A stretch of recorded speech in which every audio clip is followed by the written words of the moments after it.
Hello and welcome to another episode of the NBA 2K podcast. I am your host, RF Ribeiro, and for this episode, I thought I would go over some of the hottest topics in the first week of NBA 2K25.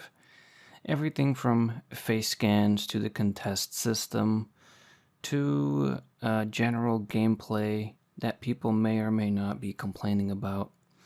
So I'm just going to give my thoughts on some of the threads that I've been seeing on subreddit, some of the posts I've been seeing on social media. There's a lot of controversial takes, as well as some really bad takes, and very few good ones.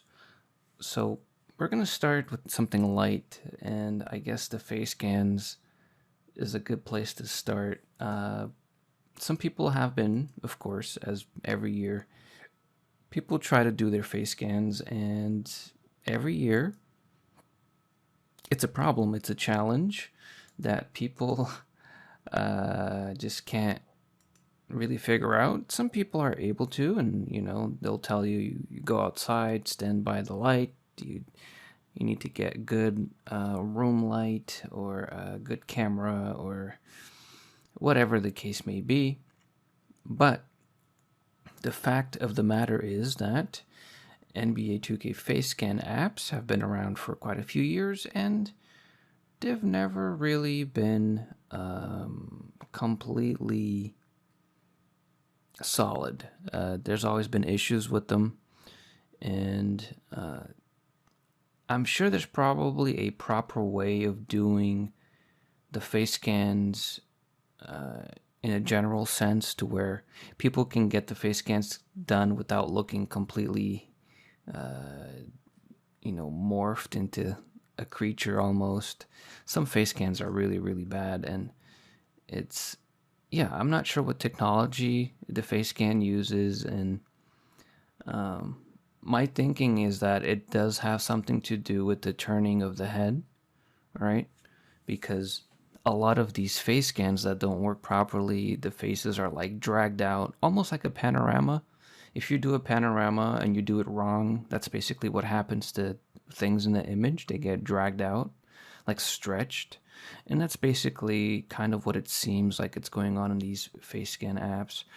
Of course, that's something to do with moving your head too fast, or maybe the phone not being strong enough to handle the face scan app. I know that my old phone is not compatible with the new NBA 2K app. My new one is, but I have not tested the face scans yet personally. I will be trying them soon enough, and I will talk about them whenever I do get into that. So that's enough for the face scans. I do hope they find a way to make it simple, simplify the whole process of creating a face scan, because even though the app has been updated and there's been it used to be an app per year, but then they changed to this one, which I think has been around for 2-3 years now, like a companion app of sorts that has a face scan built into it. But maybe it's time to upgrade the technology or update the whole system of doing face scans. But yeah, I'm going to leave it at that for now. For the face scans, the next thing is a little bit more serious, and it's about a post that I saw about half a day ago. A user on the NBA 2K subreddit said, "Please take time to learn the game and not immediately demand changes. I'm seeing a lot of comments on here and Twitter pretty much demanding that everything is made easier or reverted to how it was last year. Please don't do this again. Don't pressure the devs to change the game from complaining the first week. It's been out for a day, and for some people a few days. Take time to learn the new shooting, dribbling, and defense. It finally feels different for once." So, this reminds me that every year people say the game is the same, but when the game is different, people ask for changes, and it's part of the business of,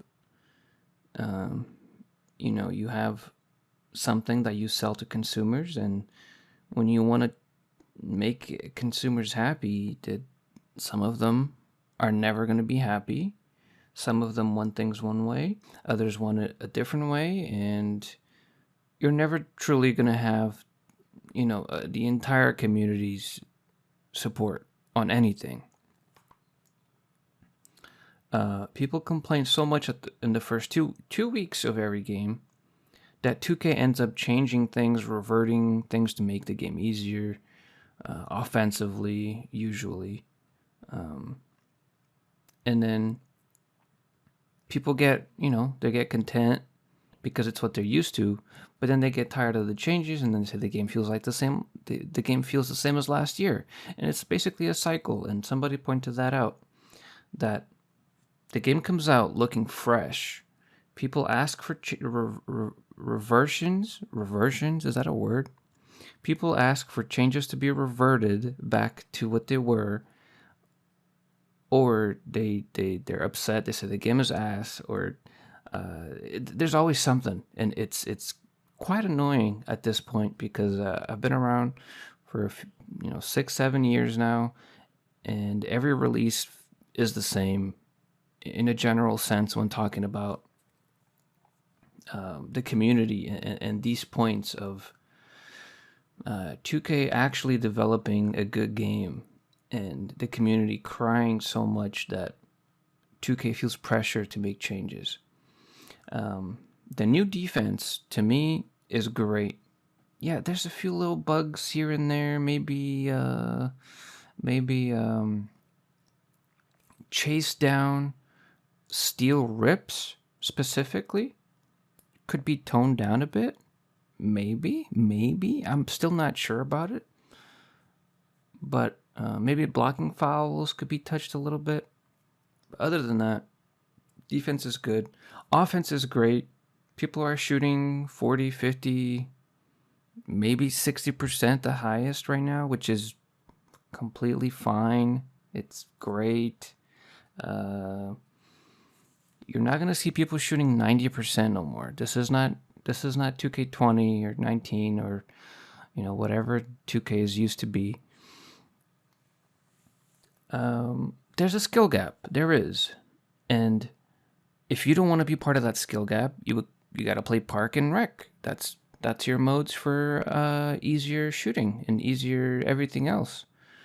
Right? Those are the modes without the meter restriction, where Improving Grounds and Pro-Am, by default, the meter is removed, and it is high risk, high reward shooting, I believe, in those modes.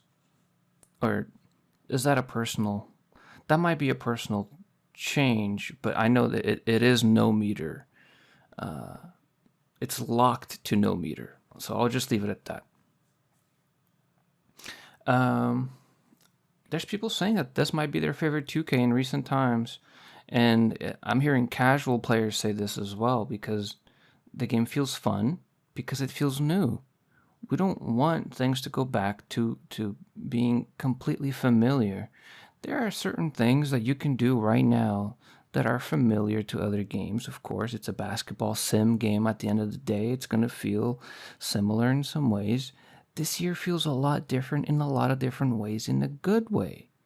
It's a good thing that there are differences this year, and people should be able to, take that into account and not cry if things aren't going their way when the game just came out. Which leads me to my next point, the contest system.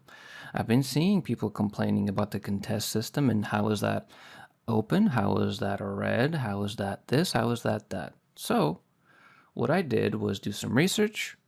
I went back to the courtside report for gameplay. I went to the contest system section, and this is what it says. For NBA 2K25, we made significant changes to the contest system. Follow me on this. We now use a dynamic weighting system rather than a fixed one that evaluates the impact of defense at the start of the shot versus the release and computes the proper coverage impact accordingly. What does this mean in simple terms? It means that where you start your shot,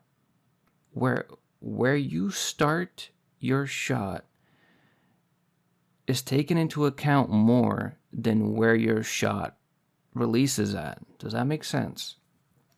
So if you're in a wide open spot, when you begin to shoot and the defender starts to close out, but you already begun shooting, the contest system will either still be wide open or it'll be open. It's not going to be light pressure or heavy pressure, or that's how it works this year. Meaning the game is prioritizing good shots and it's giving you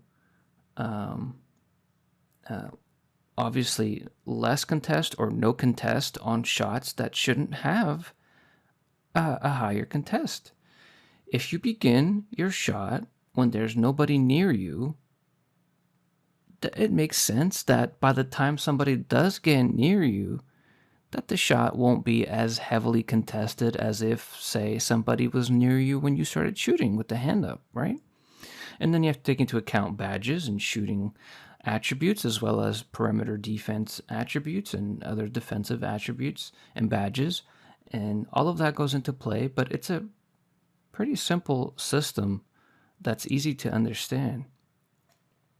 In addition, you'll notice that perimeter and interior defensive ratings, as well as height differential, play a more important role in calculating defensive coverage. These changes better reflect what you see happening on screen and reward your strong defensive sequences to decrease the competition's chances of converting their shots. So the game is rewarding you for good defense, and there's nothing wrong with that. There's nothing wrong with that. Last year I was on some crazy, I made a whole collection of YouTube shorts of me shooting contested shots basically whenever, however I wanted. This year, I'm not sure if I'm going to be able to do that year long. Maybe when I have my badges, I'll see. I'll try to find out if that's possible or not. But I don't think, even if it is possible, that it will be as possible to the same degree as last year.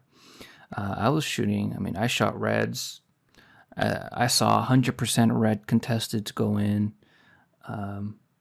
This year, that still applies. However, because there's no percentage to the contest, you actually can't see. There's no difference between, a yellow and a red this year. You don't know the percentage. You don't know. Which means that, you can still green. You can green a tight contested shot. You can. It's going to be a lot harder, but it's there and you can do it. Wouldn't recommend it. And the game doesn't recommend it either because it's rewarding the defense for being there. And look, that's not a broken mechanic. It's something that makes sense for a game that's trying to be a basketball simulator. So I'm going to leave that at that and move on to the next topic. But first, I will put my ad for Gamer Saloon right here. Hey 2K community, are you a competitive player who likes money? Prove it on Gamer Saloon, the ultimate arena for NBA 2K players. Whether you're a pro or just starting out, Gamer Saloon lets you challenge players from around the world and win real cash prizes. So no more playing 1v1s to brag about it. Now you can get paid for winning.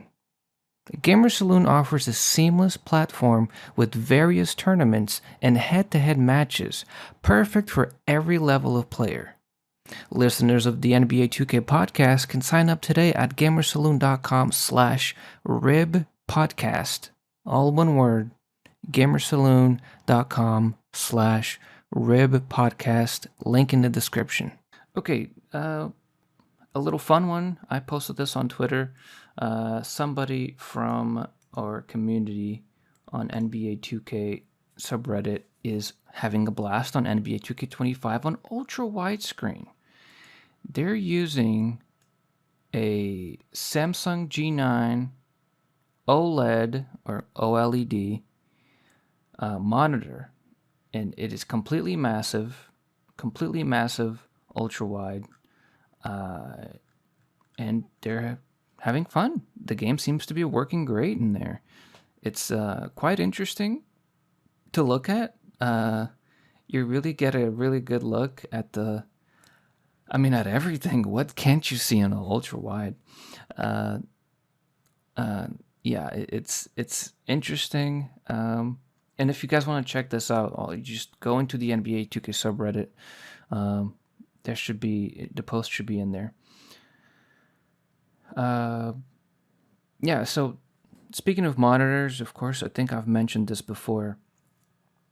When people are playing NBA 2K, usually I think most people are on a couch in the living room on a 30 or 40 or even 50-inch TV screen, and that's how they play 2K.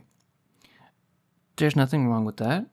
However, if you want to play online, especially if you want to play Pro-Am or fives proving grounds, like if you want to play a ranked, like competitive modes, I strongly suggest you do get a computer monitor. Doesn't have to be an ultra wide screen, but even a small one, like a 20-something inch screen.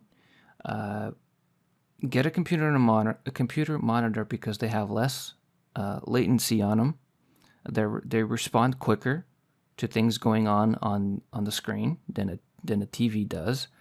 But not only that, I think they're I don't want to say cheaper, but you get more from a computer monitor than you do from a TV.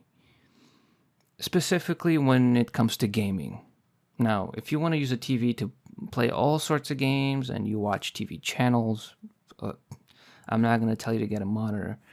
But if you are one of those people that usually plays a lot of competitive games and you're playing on a TV, it might be time to change that. It might be time to get like a desk and put a monitor on that and put your console right next to it. And this is specifically talking to competitive minded people that want to improve on shooting, want to improve on playing 2K. This is one of the big differences between a regular person on a couch in a living room and somebody who's on a desk on a monitor in front of their face.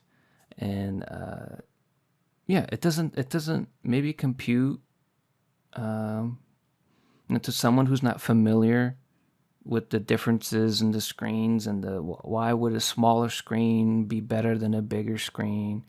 And there's all kinds of information out there that you can look on the internet for why all competitive gaming is done on a desk with a small monitor, and usually it's keyboard and mouse. But if the game is like a sports game like NBA 2K, of course you use a controller, and that's completely fine. But that is all competitive gaming is done that way, all of it. For all the reasons I provided, and probably more that I didn't. And one last thing, leaving off the competitive talk and going into the casual talk. On the latest NBA 2K TV episode, Mike Wang is talking to the 2K TV crew, talking about how shooting is meant to be easier this year in casual modes like Rec and Park. Okay? They made a conscious decision of improving the shooting. They mentioned how in 2K24 some people could not shoot. In 2K25, especially with rhythm shooting, which is new to 2K25, if you go into Rec and Park and you learn how to shoot using rhythm shooting, or even if you don't, because the modes are just easier, you'll be able to shoot this year, is what I'm trying to say. This year, everybody should be able to shoot. Everybody. And you don't need that high of a shooting attribute. You can be in the 70s and shoot greens every time. You can be 75, 80, mid-range 3, whatever. You could shoot. So this year, if you couldn't shoot last year, is what I'm saying. If you couldn't shoot last year, you're going to improve a lot this year. If you could already shoot last year, you should be fine this year as well. So, I think I've gotten through a lot of important topics, some fun topics, and a lot of information has been provided to you, listeners of the NBA 2K podcast. If you've been enjoying listening, let me know. YouTube comments, Apple, Spotify, wherever it is that you're listening. Let me know that you've listened to the pod this far, and I will see you on the next one.